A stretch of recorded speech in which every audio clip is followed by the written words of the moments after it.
ഒരിക്കൽ ഒപ്പിട്ടൊരു എഗ്രിമെന്റ് പിന്നീട് വലിയൊരു തർക്കമായി മാറിയിട്ടുണ്ട്.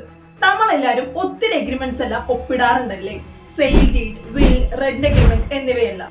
പക്ഷെ പലപ്പോഴും ഒരു ഡോക്യുമെന്റിൽ എഴുതിയ ഒരു സെന്റൻസ് പോലും ഒരാൾക്ക് ഒരർത്ഥവും മറ്റൊരു പാർട്ടിക്ക് വേറൊരർത്ഥവുമായിട്ട് മാറാറുണ്ട്. അപ്പൊ ഇങ്ങനെ ആ ഡോക്യുമെന്റിന്റെ അർത്ഥത്തിൽ സംശയങ്ങൾ ഉണ്ടാകുമ്പോഴാണ് നിയമത്തിലെ അതിന് അതിർത്തി തർക്കം എന്ന് പറയുന്നത്. അപ്പൊ ഇതൊരു വളരെ സീരിയസ് ആയിട്ടുള്ള ഒരു വിഷയം തന്നെയാണ്.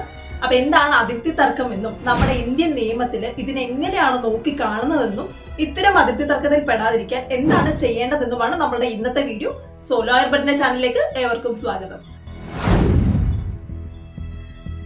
ഒന്നാമതായി, അതിർത്തി തർക്കം എന്നത് നമ്മുടെ ഡോക്യുമെന്റിലുള്ള വ്യാഖ്യാനത്തിലെ സംശയങ്ങളോ തർക്കങ്ങളോ ആവാം. ഇതിനാണ് നമ്മൾ അതിർത്തി തർക്കം എന്ന് പറയുന്നത്. ഒരു ഉദാഹരണത്തിന്, ഒരു വിൽപ്പന ഉടമ്പടി, അതായത് സെയിൽ ഡീഡ് ഉണ്ടാക്കുമ്പോൾ അതിലെ ചില വാക്യങ്ങൾ ക്ലിയർ അല്ലാതാവാം. അപ്പൊ ആ സാഹചര്യത്തിൽ രണ്ടു പാർട്ടികളും വേറെ വേറെ മീനിങ്ങിലൂടെ ആയിരിക്കും അതിനെ കാണുന്നത്. അപ്പൊ അതിൽ നിന്നും ഉണ്ടാകുന്ന ഒരു തർക്കത്തിനെയാണ് നമ്മൾ അതിർത്തി തർക്കം എന്ന് പറയുന്നത്. കുറച്ചുകൂടെ സിമ്പിൾ ആയിട്ട് പറഞ്ഞു കഴിഞ്ഞാൽ, നിങ്ങളും നിങ്ങളുടെ ഫ്രണ്ടും കൂടെ ഒരു പ്രോപ്പർട്ടി എഗ്രിമെന്റ് ഒപ്പിട്ടു. ആ പ്രോപ്പർട്ടിയിൽ വീടിന്റെ ബാക്ക് സൈഡിലുള്ള ഒരു 5 സെന്റ് കൂടെ അതിൽ ഉൾപ്പെടുന്നു, അല്ലെങ്കിൽ അതിൽ വരുന്നുണ്ട്. അപ്പൊ നിങ്ങൾക്ക് തോന്നും ഇത് വീടിന്റെ നേരെ പിന്നാലത്തെ ഭാഗമാണെന്ന് നിങ്ങൾക്ക് തോന്നും. അപ്പൊ ഇനി നിങ്ങളുടെ ഫ്രണ്ടിന് തോന്നുന്നതോ കോമ്പൗണ്ട് വാളിന് പിന്നാലത്തെ ഭാഗം എന്നായിരിക്കും. അപ്പൊ ഇവിടെ രണ്ടുപേർക്കും അങ്ങോട്ടും ഇങ്ങോട്ടും ഒരു വ്യക്തമില്ലായ്മ, ഒരു കൺഫ്യൂഷൻ ഉണ്ടാകുന്നുണ്ട്. അപ്പൊ ഇങ്ങനെയുള്ള ഒരു സാഹചര്യത്തിൽ ആ വാക്ക് വ്യക്തമാകാതെ നമ്മൾക്കും രണ്ട് പാർട്ടിക്കും അങ്ങോട്ടും ഇങ്ങോട്ടും ഒരു കൺഫ്യൂഷൻ ഉണ്ടാവുന്ന സാഹചര്യത്തിലാണ് ഈ അതിർത്തി തർക്കങ്ങൾ ഉണ്ടാവുന്നത്. രണ്ടാമതായി നോക്കിക്കഴിഞ്ഞാൽ നമ്മുടെ ഇന്ത്യൻ നിയമങ്ങളിൽ അതിർത്തി തർക്കത്തിനെ എങ്ങനെ നോക്കിക്കാണുന്നു എന്നുള്ളത് വളരെ പ്രധാനപ്പെട്ട ഒരു കാര്യം തന്നെയാണ്. അപ്പൊ അതിർത്തി തർക്കം എന്ന് പറയുന്നത് ഒരു സിവിൽ കേസാണ്. ഇന്ത്യൻ എവിഡൻസ് ആക്ട് 1872 സെക്ഷൻ 91, 92 പ്രകാരം കോടതികളിൽ മാത്രമേ ഇതിന് പരിഹാരം കണ്ടെത്താൻ ആവുകയുള്ളൂ.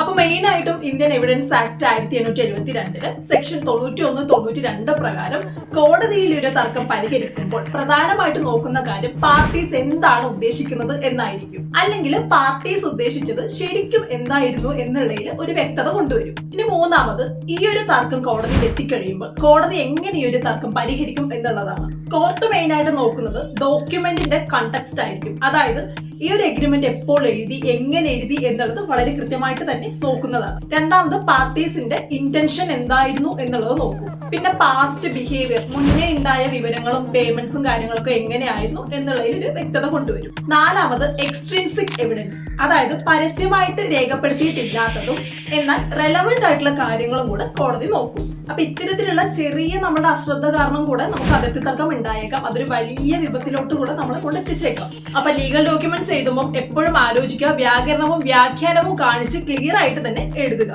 മാത്രമല്ല, നിങ്ങൾക്ക് ഇതിൽ ഡൗട്ട് എന്തെങ്കിലും ഉണ്ടെങ്കിൽ ഒരു ലീഗൽ അഡ്വൈസ് എടുക്കുന്നത് വളരെ നല്ലതാണ്. കൂടാതെ ടെംപ്ലേറ്റഡ് എഗ്രിമെന്റ്സ് മാക്സിമം അവോയ്ഡ് ചെയ്യുക. അപ്പൊ നമ്മളൊരു എഗ്രിമെന്റിൽ ഒപ്പിടുന്ന സമയത്ത് അതിലുള്ള വാക്കുകൾക്ക് വ്യക്തമായ അർത്ഥങ്ങൾ ഉണ്ടോ എന്ന് തികച്ചും നോക്കുക. കൃത്യമായിട്ട് വായിച്ച് മനസ്സിലാക്കിയതിനു ശേഷം മാത്രം ഒപ്പിടുക. അപ്പൊ നമ്മുടെ ഡെയിലി ലൈഫിൽ നടന്നുകൊണ്ടിരിക്കുന്ന കാര്യങ്ങളാണ് ഇവയെല്ലാം. വളരെ സിമ്പിൾ ആണ്. ഓരോ കാര്യങ്ങളും നോക്കിയും കണ്ടും ചെയ്തു കഴിഞ്ഞാൽ കുറെ പ്രശ്നങ്ങളൊക്കെ നമുക്ക് ഒഴിവാക്കാൻ പറ്റും. സോ ഇത്തരത്തിലുള്ള കാര്യങ്ങൾക്ക് നിങ്ങൾക്ക് എന്തെങ്കിലും ഡൗട്ട് ഉണ്ടെങ്കിൽ അത് എന്നോട് ചോദിക്കാവുന്നതാണ്. കമന്റ് ബോക്സിൽ ചോദിച്ചു കഴിഞ്ഞാൽ ഞാൻ അതിന് റിപ്ലൈ തരുന്നതാണ്. അപ്പൊ നമുക്ക് അടുത്ത വീഡിയോയിൽ വീണ്ടും കാണാം. വീഡിയോ ഇഷ്ടപ്പെട്ടു കഴിഞ്ഞാൽ ഷെയർ ചെയ്യാം.